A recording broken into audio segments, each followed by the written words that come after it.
il faudrait empêcher pour juguler l'épidémie. Donc, en début 2020, on avait diverses études qui mettaient une médiane de 2,8. Je vais toujours trouvé ça un peu faible parce que pour moi, c'était toujours plus contagieux que le SARS-CoV-1. Probablement, on ne comptait pas vraiment les infections asymptomatiques ici, qui étaient importantes. Et avec un peu plus de recul, on est probablement à 4 à 5, quelque chose plus infectieux que le SARS-CoV-1, peut-être un truc semblable à la variole. Alors, donc le R0, c'est une statistique importante en épidémiologie de maladies transmissibles, surtout des infections aiguës. D'autres statistiques importantes sont les CFR, le taux de mortalité par cas, et l'IFR, le taux de mortalité par infection. Donc, le CFR, c'est ce qui est plus facile à déterminer. Un cas, c'est quoi? C'est quelqu'un qui est malade. Quelqu'un qui est malade va peut-être voir son médecin ou se présenter à l'hôpital ou à la clinique ou quelque chose comme ça. Donc, on peut le compter. Une infection, ça peut être asymptomatique ou on peut être relativement peu malade, donc on n'ira jamais voir quelqu'un pour lui dire qu'on est malade. D'accord? Donc, le nombre total d'infections, c'est assez compliqué à mesurer souvent. Donc, ce qui est reporté pour différentes infections, c'est le CFR, le taux de mortalité par cas. Et donc, on peut comparer le pouvoir pathogène de différentes infections virales avec le CFR. Plus le CFR est élevé, plus notre virus est mortel. Et donc, le virus Ebola Zaïre, par exemple, pendant l'épidémie en Afrique de l'Ouest il y a une dizaine d'années, on a eu pas loin de 30 000 cas, plus de 11 000 décès, le CFR était 40%. Ça, c'est extrêmement pathogène. Pour la variole, en Inde, on a une série de cas avec une CFR de 30%. Ça, c'est des cas hospitalisés chez les patients non vaccinés. Probablement, c'est les cas les plus sévères. Donc, je ne suis pas certain que ça, c'est représentatif de l'ensemble des cas de l'infection. Okay? Ce sont des gens qui étaient suffisamment malades pour aller à l'hôpital. Pour la rougeole, dans une épidémie en République démocratique du Congo en 2019, 300 000 infections, 6 000 décès, un CFR de 1,9%. Pour la rougeole, en France, la grippe, dernière épidémie avant la Covid-19, on a eu pas moins de 2 millions d'infections pendant la saison l'épidémie de grippe, 8 000 décès, et ça nous donne un CFR de pas loin de 0,5%. Donc, c'est pas totalement anodin. Donc, ça, ce sont des chiffres importants. D'autres chiffres que l'on peut lire en épidémiologie, c'est la prévalence et l'incidence, et de temps en temps des attack rates. Donc, la prévalence, c'est le nombre ou la proportion des personnes dans une population donnée qui présentent avec l'infection. Et l'incidence, c'est le nombre de nouveaux cas par unité de temps, par semaine, par mois ou par année. Donc, pour des infections chroniques, ces deux choses-là peuvent être très différentes. Parce que pour une infection chronique, on peut avoir relativement peu de nouveaux cas par mois ou par année, mais ça s'accumule. Donc, on peut avoir une prévalence qui est importante, mais une incidence qui n'est pas énorme, quoi. Donc, par exemple, pour le Royaume-Uni, et les chiffres en France, c'est relativement semblable, on a une séroprévalence qui touche à peu près 0,2% de la population, qui sont séropositifs pour le VIH, mais en termes d'incidence des nouvelles séropositivités qui sont dépistées, on est à moins d'une personne sur 10 000 dans la population générale qui s'infecte par an.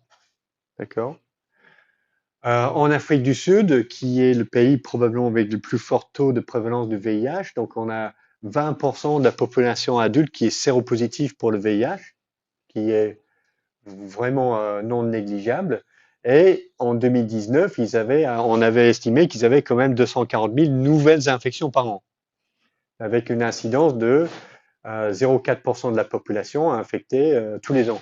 Donc une personne sur 250 était infectée par an, quoi, dans la population adulte 15 à 49 ans. Ok, donc ça c'est prévalence, incidence et attack rate, la proportion de la population atteinte à la fin d'une vague épidémique. Pour le SARS-CoV-2, le COVID-19, on est probablement pas loin d'une attack rate de 100%, quoi, ou 80%. Qui ici a eu un Covid? Qui n'a jamais eu de Covid? Ouais, voilà. Donc, on est facilement à un attack rate de 80%, parce qu'on a 5 personnes qui ont dit non et beaucoup plus qui ont dit oui. Donc, ce virus a réussi à probablement toucher presque la totalité de la population. Ok, bon, il faut qu'on avance. On a 50 minutes pour faire le reste du cours. Une chose importante pour les infections aiguës qui détermine si on peut être infecté une seule fois ou réinfecté plusieurs fois, c'est la notion de neutralisation d'un virus par des anticorps, ce qui est lié au concept de sérotype viral. Alors, lors d'une infection aiguë, le virus sera contrôlé par la mise en place de la réponse immunitaire. D'abord, la réponse immune innée, la réponse immune cellulaire qui va détruire les cellules infectées. Et après ça, on a l'apparition de la réponse humorale, la séroconversion, l'apparition d'anticorps qui sont spécifiques du virus et qui vont permettre une immunité à long terme contre l'infection. Alors, on a des infections aiguës qui sont ponctuelles, c'est-à-dire qu'on les attrape une fois dans la vie et ensuite on les rattrape plus. Et on a des infections aiguës qui sont récurrentes. On peut être infecté plusieurs fois. Donc ça, c'est par exemple pour une infection ponctuelle, la rougeole, les orients, la varicelle, la variole lorsque ce virus existait. Et on les attrapait une fois, on avait acquis une immunité durable. Tandis que pour les adénovirus, les rhinovirus qui donnent des rhumes, peuvent être réinfectés plusieurs fois dans la vie. C'est vrai pour la grippe, c'est vrai maintenant pour la Covid. Qu'est-ce qui détermine si un virus peut nous infecter une fois ou plusieurs fois dans la vie? C'est le nombre de sérotypes du virus. Donc pour la variole, rougeole, orion, etc., on n'a qu'un seul sérotype. Les différentes souches du virus vont composer un seul sérotype, tandis que pour les infections récurrentes, on a un grand nombre de sérotypes différents chez les virus. Un sérotype, c'est quoi? Ça veut dire que les anticorps spécifiques d'un adénovirus de sérotype A ne protègent pas contre l'infection d'un adénovirus de sérotype différent. Et c'est pour ça qu'on peut être réinfecté par la même espèce de virus, mais les sérotypes sont différents parce que les anticorps contre l'un ne protègent pas contre l'autre. Alors, le sérotypage est fait par un test de séroneutralisation. Donc, ce que l'on va faire ici, c'est qu'on va prendre les dilutions en cascade d'un sérum et on va incuber ces différentes dilutions de sérum avec une quantité constante de virus. Ici, j'ai mis 10 TC1050 par puits et on met les anticorps plus le virus pendant 1 heure dans le frigo et ensuite on met tout ça sur des cellules qui sont susceptibles. On met dans l'incubateur et après on va regarder combien de puits me montrent des signes d'infection. Donc si mon sérum est peu dilué, j'ai des anticorps qui sont spécifiques de ce virus, qui se fixent sur le virus, qui vont le neutraliser, et donc les cellules dans les puits restent en parfaitement bonne santé. Tandis que lorsque je dilue mon sérum, les anticorps sont tellement dilués qu'ils sont plus présents. Donc, j'ai plus d'anticorps, le virus est infectieux et il va infecter les plis dans mes réplicas. Et donc, avec ces données-là, je vais calculer mon titre neutralisant, qui est la dilution qui permet de bloquer 50% des infections. Donc, je vais avoir une courbe comme ça, avec ici, c'est le pourcentage de pluie avec un ECP, un effet cytopathogène, et ça, c'est ma dilution de sérum. Et je vais voir là où j'ai 50% des infections qui sont bloquées. Et donc, je vais repérer ici, je suis à la dilution 1/10, 1/20, 1/30, à peu près 1/40. Donc, ici, mon titre neutralisant dans cet exemple, c'est 1/40. Donc, ça, c'est ce qu'on fait avec un virus infectieux, mais de plus en plus, on fait ce type de test avec un pseudotype. Donc, on peut former des particules virales qui incorporent un gène rapporteur. Par exemple, c'est ce que je fais au labo, là. Donc, on a un pseudotype qu'on utilise pour infecter les cellules. Les cellules infectées vont exprimer la GFP. Donc, ici, si j'ai un sérum qui est séronégatif, quelle que soit la dilution du sérum, j'ai toujours des cellules GFP positives. Avec un sérum, j'ai un receveur de greffe de rein qui a une réactivation du virus, il va développer des anticorps. Mon sérum à 1 centième, il bloque totalement les infections. Un 5 centième, il bloque les infections. 1 sur 2500, on commence à revoir. Et puis 1 sur 12 000, 1 sur 72 000, 62 000, bah, j'ai à nouveau des infections. Donc, mon titre neutralisant ici, si je fais la courbe, il va être à peu près 1 sur 5000, un truc comme ça. D'accord? Alors, donc, ça, c'est le fonctionnement d'un test de séroneutralisation. Donc, si j'ai deux sérotypes de virus distincts, mais le virus de la même espèce, qu'est-ce que ça veut dire? Ça veut dire que si je prends le même sérum, ok, et je je mélange avec deux souches du même virus, la souche A et la souche B. Donc la souche A ici, la souche B là-bas, je mets en culture, je vois que pour la souche A, à une certaine dilution, mon anticorps, il bloque les infections.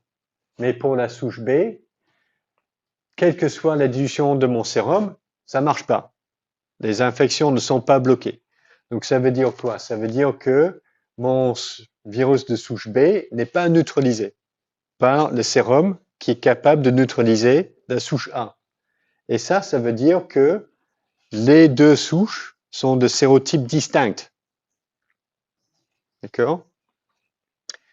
Donc, voilà. Donc ici, quand j'ai évoqué le nombre de sérotypes, c'est ça que ça veut dire. Si je prends une souche, le virus de la rougeole au Congo 2019 et aux îles Féroé en 1850, les anticorps vont neutraliser les deux souches. Si je prends des anticorps qui sont enfin, ouais, voilà, vous avez compris, ok? Tout le monde a compris, c'est bon? Oui, il croit. Ok, donc c'est ça les sérotypes. Ok, bon, je vais vous poser ça comme question. Et ça, pour une fois, j'ai mis sur ma doc. Donc le QR code, il va fonctionner.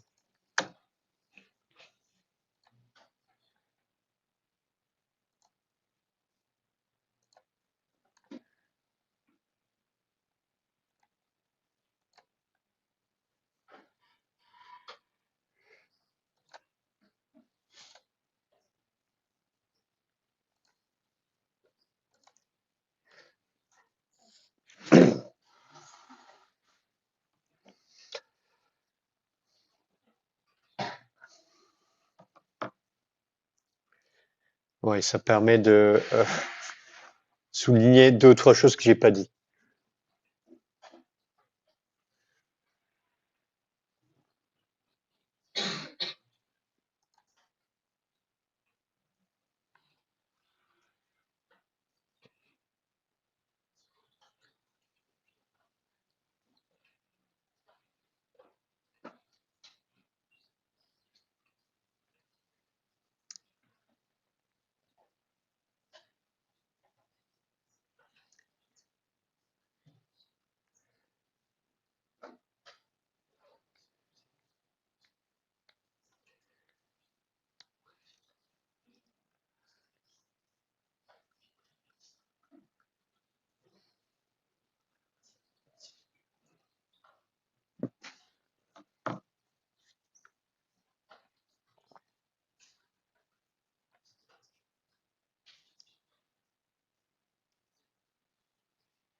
Ok, je vois plus de réponses arriver. Donc, qu'est-ce qu'on a à donner? Réponse 1, c'est faux. Tout le monde a bien compris ça. Les anticorps neutralisants pour les virus enveloppés vont se fixer sur les glycoprotéines d'enveloppe.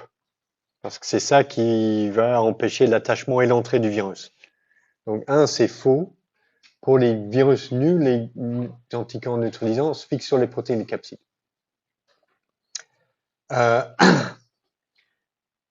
Alors, c'est un peu lié à la réponse 2. La plupart des gens ont dit oui. Ouais, c'est plus ou moins vrai. C'est un mécanisme d'action important des anticorps neutralisants, mais c'est pas le seul. Réponse 4, elle est fausse, mais j'ai pas dit. Ok, la séroconversion après une infection virale, c'est à 2 ou 3 semaines, voire 1 mois post-infection. Une semaine, c'est trop tôt. Donc, on n'a pas d'anticorps neutralisants à 1 semaine post-infection. Plutôt 2 ou 3 semaines, voire 1 mois. Mais j'avais pas dit ça, donc vous pouvez pas le savoir. Ici, ça c'est vrai. Okay, 1 sur 100 000, c'est fort. Plus, parce que ça veut dire quoi? Ça veut dire que même si je dilue mon sang, un 100 millième, il y a toujours des anticorps suffisants pour bloquer l'infection. Donc ça veut dire qu'il y en a vachement, quoi. 1 sur 10, 1 sur 20, c'est peanuts, c'est très très faible. 1 sur 10 000, 1 sur 100 000, c'est fort. C'est un titre fort. D'accord? Donc il faut bien comprendre ça. Ok, donc sur les anticorps neutralisants, donc ils empêchent soit l'attachement, l'interaction entre la glycoprotéine et le protéine d'attachement du virus et le récepteur cellulaire, ou alors chez les virus enveloppés, un autre mécanisme de neutralisation, c'est d'empêcher les domaines de fusion de se déployer, parce qu'après l'attachement, il y a la fusion membranaire, et des anticorps neutralisants peuvent empêcher l'un ou l'autre de ces deux étapes, parce qu'il faut les deux. Donc, le virus syncytial respiratoire, virus respiratoire syncytial, maintenant, il y a un vaccin qui est proposé et un anticorps monoclonal qui est efficace contre cette infection. Et les deux sont basés sur la glycoprotéine de fusion.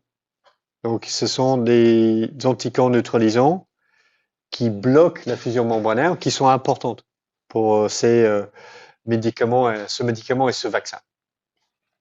Alors, d'autres choses, c'est que les anticorps neutralisants, leur importance, c'est quoi? C'est qu'ils vont prévenir les infections futures. Ils ne sont pas essentiels pour éliminer l'infection lors d'une infection aiguë, mais c'est pour prévenir les infections futures. Parce qu'on aura les sécrétions des IgA aux muqueuses, qui sont le site initial de l'infection, et on aura les anticorps d'isotype IgG de haute affinité. Et tous les anticorps ne sont pas neutralisants. Donc, on peut être séropositif pour un virus, mais on n'a pas forcément les anticorps neutralisants contre une nouvelle souche. Alors, on a 40 minutes pour les 3 derniers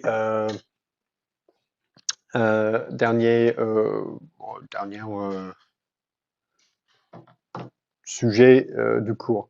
Donc, on va considérer 2 types d'infections aiguës qui posent des problèmes pour cette question de sérotype et de vaccination, éradication ou non de telle ou telle infection virale. Donc, on va regarder la poliomyélite et la grippe. Et quelles sont les pathologies et les problèmes associés au contrôle et l'éradication de ces infections virales? Alors, la poliomyélite, donc le virus, c'est un picornavirus, de la famille des Enteroviridae, et qui a un mode de transmission par voie fécale-orale. Donc, la voie d'infection initiale, c'est via les muqueuses intestinales. Et la grande majorité des infections sont totalement asymptomatiques. Il y a la réplication du virus dans les entérocytes, la sécrétion d'une grande quantité de particules virales infectieuses dans les selles, mais ce n'est pas accompagné d'une gastroentérite. Donc c'est une infection asymptomatique. Mais dans une minorité des cas, on a quelques indications d'une infection généralisée. Donc on va avoir fatigue, fièvre, symptômes un peu de syndrome d'infection virale. Au bout de 1 ou 2 semaines post-infection, on a un développement de ces symptômes plutôt vagues, syndrome grippal, pseudo-grippe, enfin, pas d'infection respiratoire, mais de symptômes respiratoires, mais fatigue, fièvre, des trucs comme ça, un peu amorphes, pas vraiment très spécifiques. Ça va durer pendant à peu près 1 semaine. Et ils peuvent se développer en phase méningitique, pas méningitique, méningitique, avec céphalée, maux de tête, ouais, un endormissement de plus en plus profond, enfin, ouais, maux de tête, peut-être des vomissements, des choses comme ça. Et dans moins de 1% des cas, après l'infection, on va avoir une paralysie flasque à des membres inférieurs et qui montent. Donc, cette paralysie est liée à l'infection des neurones par le virus dans le système nerveux central. Et avec la paralysie qui monte, on finit par paralyser le diaphragme et les enfants infectés ne peuvent plus respirer et ils meurent. Donc ça, c'est 5 à 10% des cas de paralysie. Et les autres vont survivre, mais avec des séquelles permanentes plus ou moins graves, avec une atteinte au niveau du membre inférieur, justement. Donc ça, c'est notre tableau pathologique du virus de la poliomyélite, et il existe des vaccins pour prévenir cette infection. Donc, on a 2 types de vaccins, le virus anti-poliomyélitique injectable et le virus anti-poliomyélitique oral, le OPV. Alors, les avantages de l'OPV, c'est le moindre coût par dose et le fait qu'on n'a pas besoin d'un professionnel de santé pour l'administrer. On peut le mettre sur des gouttes et puis on le met dans la bouche de l'enfant et ça marche. Les inconvénients ou le risque, c'est que la souche vaccinale est un virus atténué, mais qui se réplique dans les entérocytes de l'enfant qui a reçu le vaccin. Et donc, la souche vaccinale se réplique, est excrétée dans les selles et peut être transmise à d'autres personnes. On pourrait se dire, oui, mais ça, c'est pas grave, c'est une souche vaccinale, elle a perdu sa pathogénicité, sa neurovirulence. C'est vrai, mais les piquants de virus sont les virus à ARN qui sont variables sur le plan génétique. Donc, il y a une possibilité de réversion vers une souche pathogène. Alors, ces risques-là ne sont pas présents avec le vaccin anti-poliomyélitique injectable parce que c'est un virus inactivé, donc il ne se réplique pas, donc il ne peut pas être transmis, il ne peut pas être redevenir virulent. L'avantage du format injectable aussi, c'est qu'on peut le combiner avec d'autres vaccins. Donc, c'est combiné peut-être avec le vaccin anti-diphtérie, tétanos, etc. Une chose qui est important à saisir, c'est que le vaccin, le polio, le virus est composé de 3 sérotypes distincts et qu'il faut représenter les 3 sérotypes dans les 2 vaccins. Pour l'OPV, voilà, il y a un des 3 sérotypes qui semble avoir disparu, qui semble avoir été éradiqué, mais dans la forme initiale des vaccins, il fallait représenter les 3 sérotypes. Et donc, il fallait des vaccinations répétées pour développer une immunité contre ces 3 sérotypes. Je suis pas sûr que j'ai le temps pour ça. Si, je vais raconter ça parce que c'est intéressant. Pour le vaccin anti-poliomyélitique par voie orale, pourquoi il faut donner 3 doses? Dans la première dose, c'est une des 3 souches qui va réussir à infecter les entérocytes et qui va induire l'immunité contre son sérotype. Mais il n'y aura pas d'immunité contre les 2 autres sérotypes. Lors de la deuxième dose, on a une immunité contre le premier sérotype. Les 2 autres sérotypes dans le vaccin, il va y avoir un choix aléatoire, lequel entre les 2 va pouvoir instaurer l'infection. Donc à la deuxième dose, on développe l'immunité contre le deuxième sérotype. À la troisième dose, on développe l'immunité contre le troisième sérotype. Donc il fallait les 3 doses pour avoir une couverture optimale. Alors, quelle était l'efficacité de ces vaccins? Dans de nombreux pays, on a ce type de données épidémiologiques. Aux États-Unis, le nombre de cas de poliomyélite principal, enfin, dans tout le pays. Dans les années 40-50, on a une épidémie qui devient de plus en plus grave. Le vaccin testé et introduit très rapidement dès 1955. On chute, on n'a plus de cas pendant des décennies après. Au Japon, le même type de schéma. Grande épidémie en Hokkaido en 1960. Donc le vaccin n'était pas disponible au Japon à l'époque parce que c'était tout nouveau. Donc il démarre la campagne de vaccination. Ça jugule l'épidémie et on a une vaccination en routine à partir de 1964. Il n'y a plus aucun cas. Donc c'est une réussite. Alors, sur le plan technique et moléculaire, c'est quoi la base de l'atténuation chez les souches du vaccin anti-poliomyélitique oral? Okay, on peut dire, voilà, les souches sont atténuées, ils ont perdu leur virulence. Mais comment on a fait ça? Okay. Donc, l'idée de base, c'est qu'on va prendre le virus, on va le cultiver en culture cellulaire, il va se répliquer en dehors de l'hôte. Il n'aura plus besoin d'éviter le système immunitaire et tout ça. Donc, il va perdre un petit peu de sa virulence. Et en plus, on va le cultiver sur des cellules épithéliales. Donc, on peut espérer qu'il perde sa capacité de se répliquer dans les neurones. Donc, c'était un peu ça, c'était l'approche un peu pasteurienne de développement d'un vaccin atténué. Et donc, ça, c'était fait avec les passages en culture du virus de la poliomyélite isolé en 1941, qu'on appelait la souche Mahoney de sérotype 1. Donc ça, c'était sans doute le nom de la famille chez laquelle l'enfant était infecté. Et ensuite, on a fait plusieurs passages sur les cellules de singe, sur les cultures tissulaires de reins de singe. Ensuite, c'est Lee et Schaeffer qui ont fait ça. Donc, on appelle ça la souche LS. On fait de nouvelles passages, LS, ABC, etc. Et ensuite, on passe la souche à M. Sabin, et c'est lui qui a essayé de développer les souches utilisées dans le vaccin.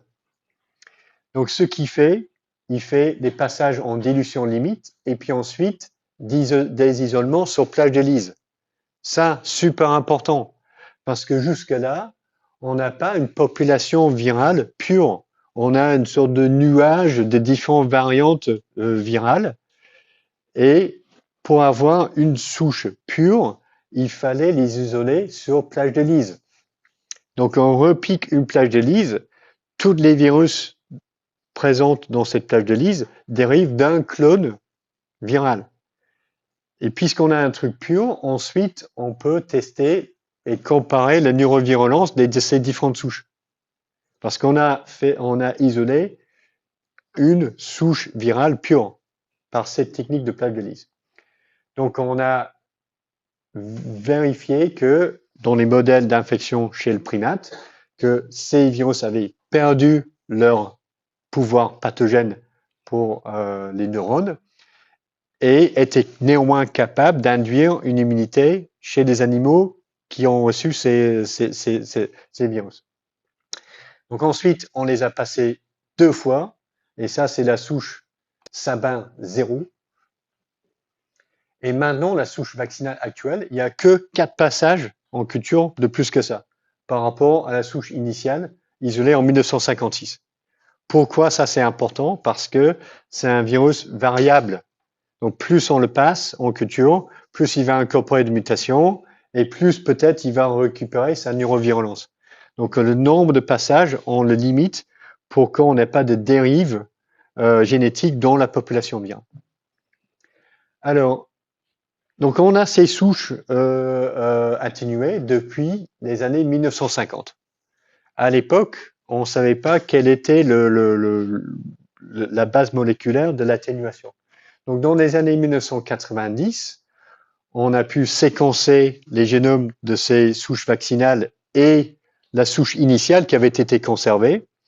Et on a vu qu'en fait, par exemple, pour le sabin 1, là, il avait accumulé entre ici ou ici, ouais, la souche Mahoney et là, il avait accumulé 57 mutations dans son génome.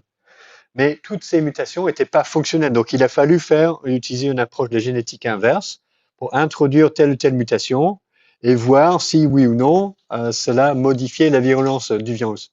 Et donc, petit à petit, pour les 3 souches, on a pu identifier les mutations qui étaient responsables de la perte de virulence de ces souches virales. Et qu'est-ce qu'on trouve? On trouve sur les 3 les mutations dans l'IRES.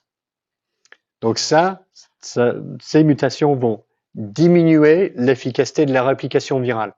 Donc l'IRES va être moins efficace pour se fixer, pour recruter le ribosome sur l'ARN viral.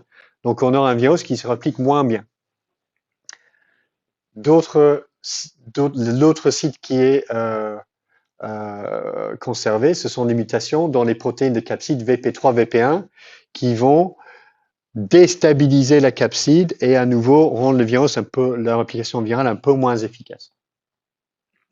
Alors le problème, c'est quoi? C'est que on a un nombre très limité de mutations qui sont responsables de cette perte de virulence. Pour la souche Sabin sérotype 2, il n'y a que 2 mutations. Donc si le virus mute ces 2 sites-là, il va récupérer sa virulence. Pour la souche sérotype 3, que 3 sites. Donc la réversion vers le virulent, c'est très très problématique. Alors, donc ça c'est un peu les souches atténuées, comment on les a isolées. Et depuis 1989, l'OMS a lancé un programme d'éradication de la poliomyélite au niveau mondial. Donc l'objectif initial était d'éliminer le virus pour 2025. Non, 2005, excusez-moi. Et on a loupé l'objectif. Donc ça, ce sont les données du nombre de cas rapportés de poliomyélite paralytique, paralysie flasque associée à la poliomyélite. Au niveau mondial, on a des données un peu parcellaires jusqu'au milieu des années, jusqu'en 1980. À partir de là, on a un meilleur reporting. En 1989, en 1990, on démarre le programme pour éradiquer l'infection et on a une diminution importante. Donc on passe de plusieurs dizaines de milliers de cas au niveau mondial par an à moins de 1000 cas par an actuellement. Alors la situation actuelle, c'est quoi? Donc on a la page web de l'initiative globale d'éradication. Et qu'est-ce qu'on voit? On n'a que 2 pays où on a une circulation du virus de la poliomyélite sauvage, le vrai, entre guillemets, virus, mais on a de nombreux pays dans le monde qui sont touchés par le CVLPV2, c'est-à-dire le virus dérivé du vaccin et de sérotype 2 et qui a redevenu virulent, qui provoque un certain nombre de paralysies chez les enfants. Donc le vrai problème maintenant pour l'éradication de la poliomyélite, ben, c'est de éliminer la transmission du virus naturel et aussi d'éliminer les souches qui sont dérivées du vaccin, qui sont maintenant circulent. Et en Afghanistan et en Pakistan, c'est pas les régions du monde qui sont le plus faciles à, à mettre en place une campagne de vaccination. Alors, comment on fait pour savoir? Comment on va savoir si on a éradiqué cette maladie? Donc, on a deux types euh, de modes de surveillance. Une, c'est basé sur les cas de paralysie flasque aiguë. Donc, le symptôme principal de l'infection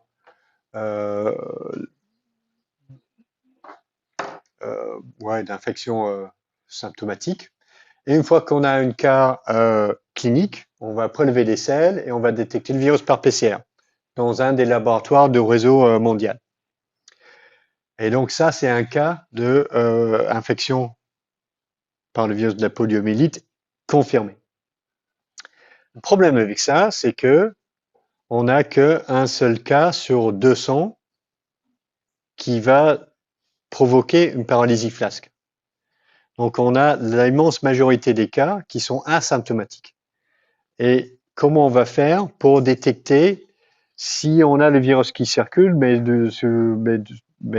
uniquement avec des cas asymptomatiques? Mais ce que l'on fait, c'est qu'on peut détecter l'ARN génomique viral dans les eaux usées parce que on a une quantité très importante de virus qui est excrété dans les selles. Ça passe dans des égouts, et puis on peut le détecter. Donc là, c'est des données de surveillance en Europe. Plusieurs pays en Europe avaient mis en place un système de prélèvement des eaux usées et de détecter différents virus par PCR. Finlande, Allemagne, Pologne, Espagne et Royaume-Uni. Et les carrés jaunes ici, c'est là où on a la détection de virus de la poliomyélite de type 2, sérotype 2. Donc on a des cas de temps en temps détectés dans différents pays européens et en Allemagne, pas mal là. OK? Et donc, et donc ces souches-là, on a pu les séquencer et ils sont liés à une souche qui a émergé en Afrique de l'Ouest depuis 2020.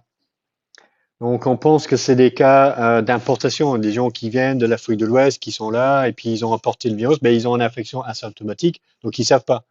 Mais ils vont aux toilettes et le virus il passe dans le circuit des eaux usées. Et là, il est détecté. Et l'autre truc qui est quand même intéressant, c'est que lorsqu'on séquence le génome complet, on voit que c'est un recombinant. C'est-à-dire que le truc en jaune ici, ça c'est dérivé du souche vaccinale. Tandis que les deux parties, l'IRES, la partie non introduite en 5' et les protéines non structurales, dérivent d'autres entérovirus. Donc, donc la souche vaccinale s'est recombinée avec d'autres entérovirus circulants. Donc c'est très très difficile de savoir quelle va être la pathogénicité de ce virus, parce que c'est pas le virus de la poliomyélite complet, quoi. Donc ça, c'est un peu la situation de la surveillance. Donc on sait qu'on a éliminé le virus quand on fait ça, et puis on trouve plus aucune virus de la poliomyélite au niveau mondial.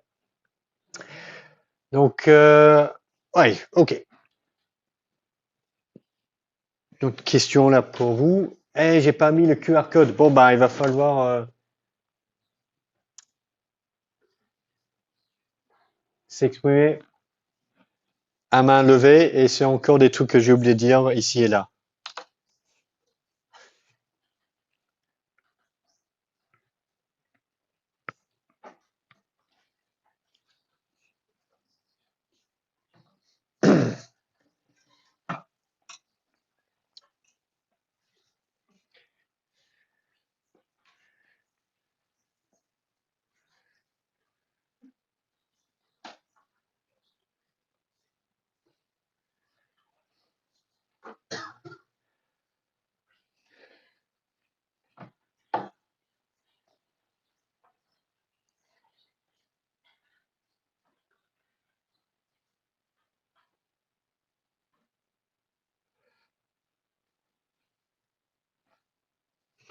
Ok, tout le monde est prêt à s'exprimer?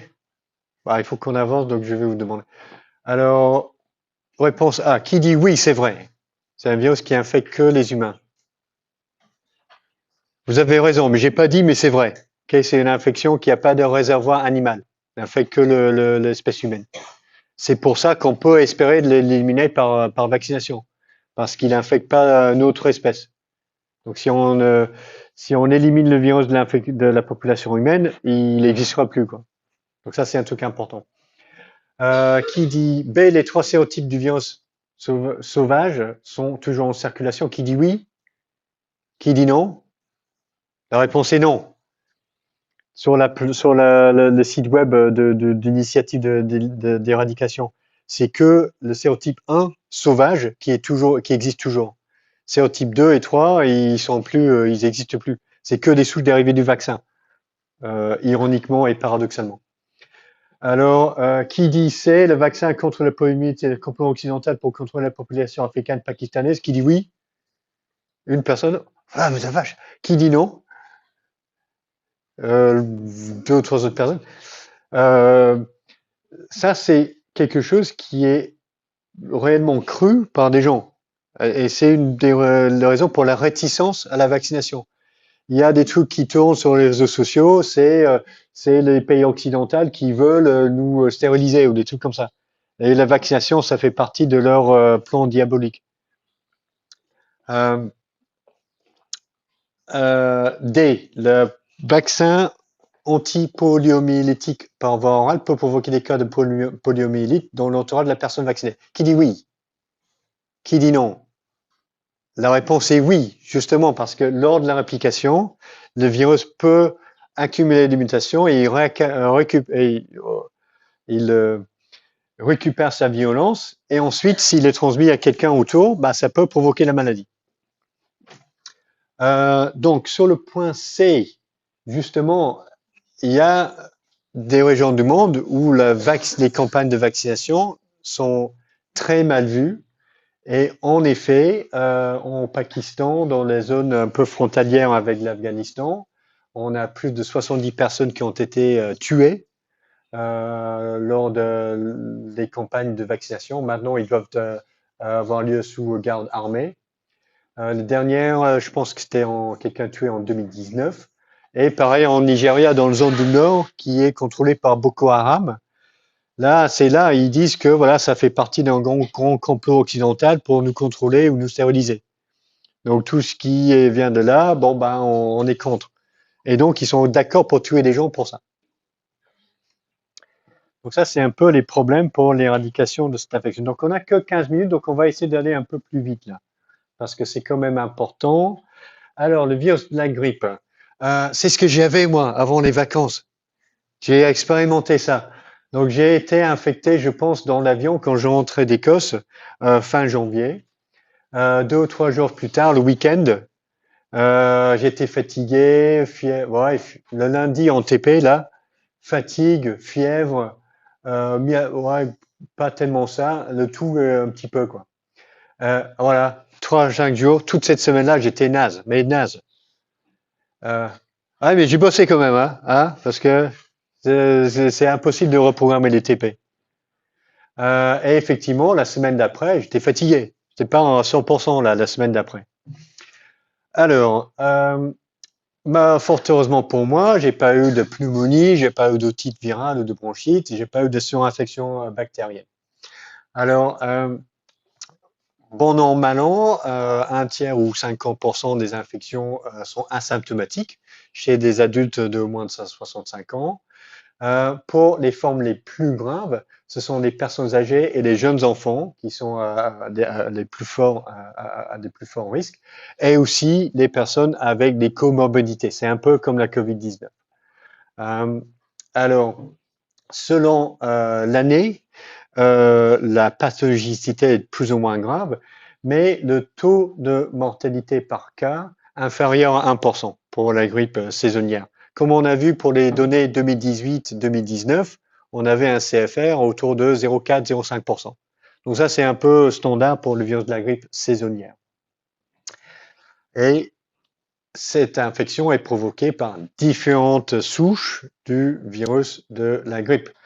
Donc, le virus de la grippe de type A, H1N1 ou H3N2, ou différentes souches du virus de la grippe de type B.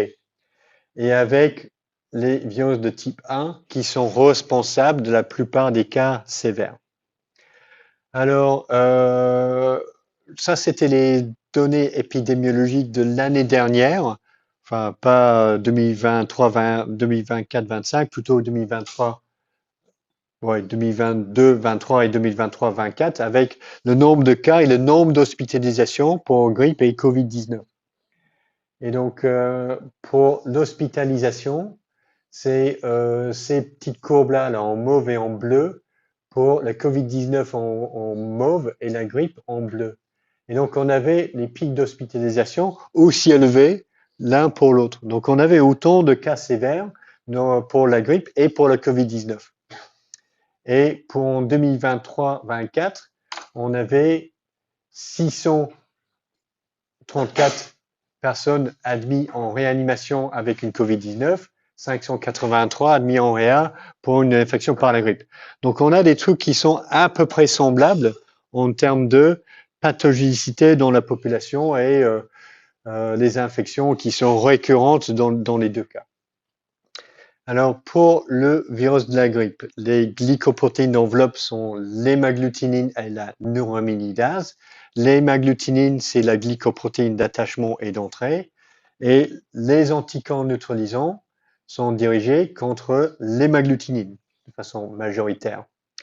Alors, chez le virus de la grippe, on ne parle pas vraiment de sérotype. Pourquoi? Parce que on peut avoir un sérum qui va neutraliser deux souches virales, A et B, un autre sérum qui va neutraliser des souches B, C et D, un autre sérum qui va neutraliser des souches D, E et F, et un autre sérum, il va neutraliser que des souches G, H, I, et ainsi de suite. Donc, on a plutôt des sortes de sérogroupes avec les sérotypes H, H1 ou H2, etc. Mais tous les sérums ici, un sérum contre les souches D, E et F va pas être capable de neutraliser l'ensemble des souches du sérotype H1. D'accord? Donc, c'est pas comme les sérotypes de la poliomyélite où si on a des anticorps contre un poliomyélite sérotype 1, ça va neutraliser toutes les souches de ce virus. Les sérotypes du virus de la grippe sont plus amorphes. C'est plutôt des sérogroupes, en quelque sorte. Alors, la base de la neutralisation, donc la tête de l'hémagglutinine est le domaine H1 et qui forme une poche de fixation sur les récepteurs glycaniques qui comportent de l'acide sialique. Et lorsqu'on regarde, ce qui est colorié ici, ce sont les acides aminés qui sont mutés d'une saison à l'autre. Donc en fait, le virus, il peut muter ces acides aminés tout autour de la poche de fixation sur l'acide sialique, mais la poche elle-même reste stable. Donc le virus, il peut muter et échapper aux anticorps, mais il garde sa capacité d'infecter des gens parce que il peut toujours se fixer au récepteur. Alors, et c'est ça qui donne lieu au phénomène de dérive antigénique.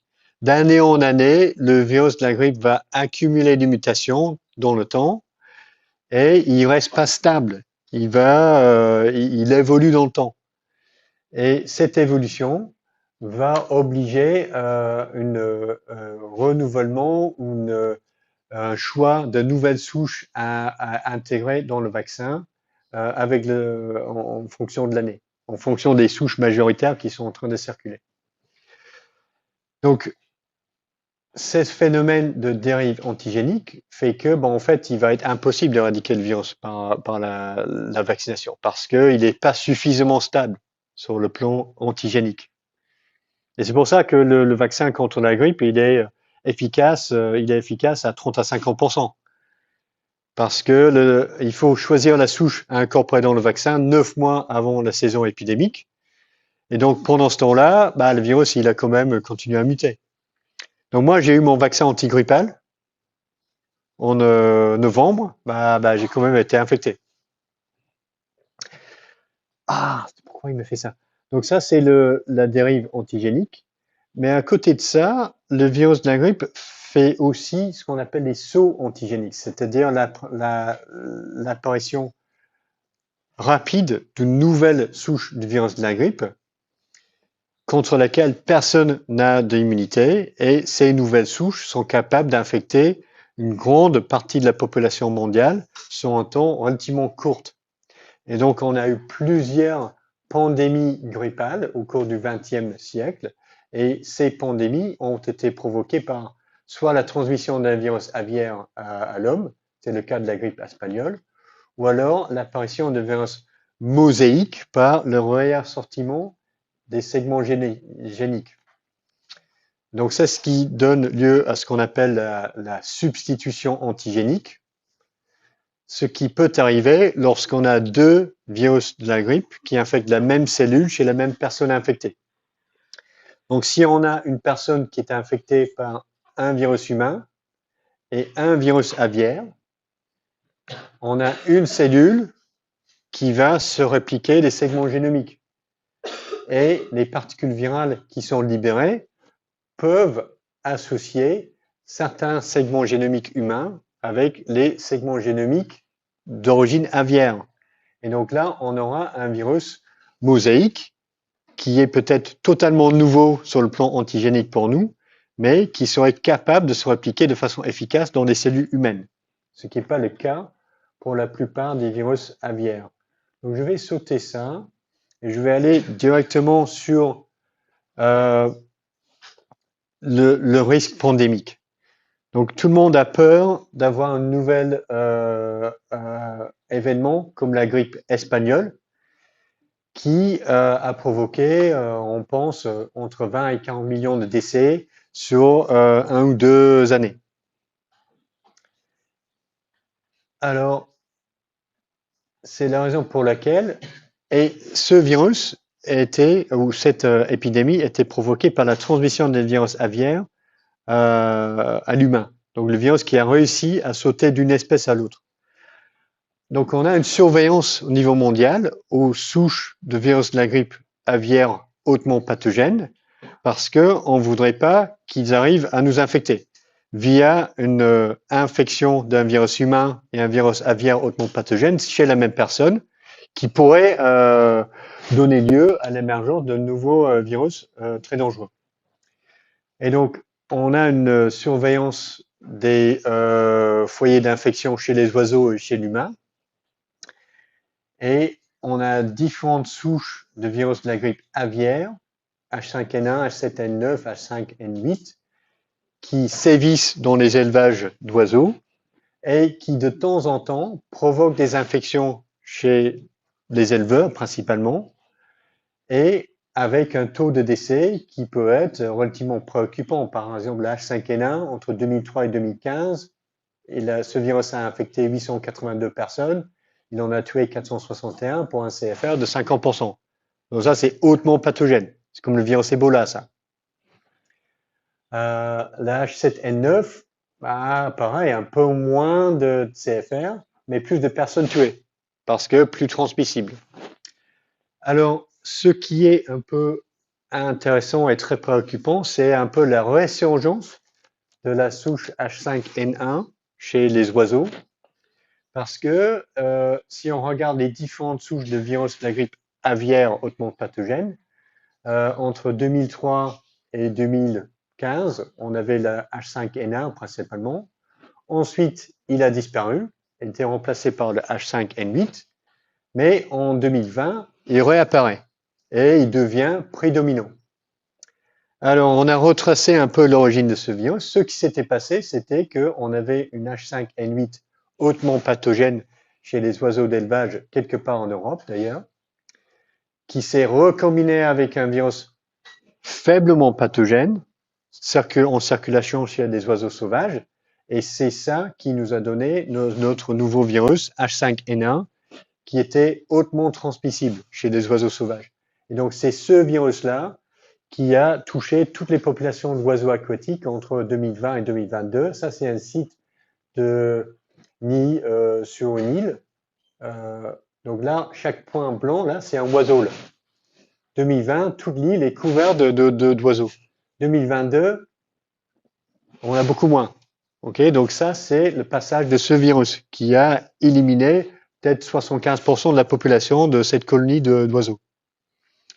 Et pour la première fois, on a eu le passage transmis par les oiseaux océaniques sur le continent nord-américain.